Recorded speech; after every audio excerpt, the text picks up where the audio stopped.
sure you're on the sideline probably thinking just to get a stop and maybe get the game to overtime. Can you describe what it was like on the side to see Dyson create that opportunity that then led to Karras closing the game? Yeah, it was a great play. And usually you don't have time to kind of contemplate all that until after the fact. But he got his hand on the ball, and I think as much as it was a unique, rare play defensively, I thought the pass he made was also really timely. Probably the last few minutes as well, there was some good defensive stops. Yeah, that right. We got stops the last 4 or 5 minutes of the game, and collectively, a lot of guys did that.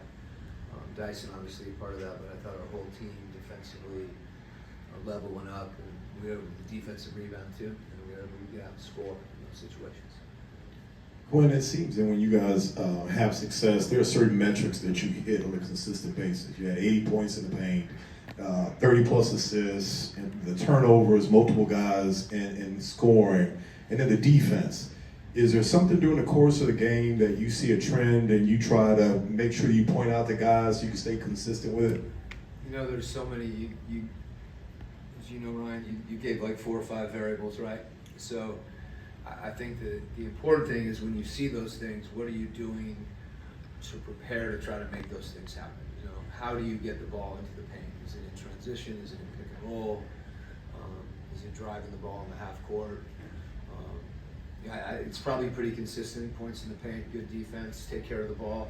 That's a winning formula, and I think it's one that you just really continue to try to emphasize, to get that, as a conscious thing in someone's mind as far as their execution goes. But that certainly, those formulas differ a little bit from team to team, but there's some consistency there too. Coach, we've talked about it at practice before, that Zach works on things that we as media members may not always get to see, but then he gets Rookie of the Month for February. Yeah. What are some small things that you've maybe seen him stay behind or come into the gym early to work on that's kind of paying off right now? Yeah, other than the things that I tell you guys every day. I think that's the point. The things that Zach puts time into, it's not sporadic. It's a very consistent work ethic. I know he's been very focused on his balance and his shot. I thought it was relevant that he had a 7 turnover game against Oklahoma City and then came back and had the kind of game he did last night. A lot of that speaks to just his mental toughness. Those are things that are hard to work on per se in the gym. But I think the competitiveness and the perseverance is how you see progress. I know Dom's been with you all year, but he got a new contract as of today.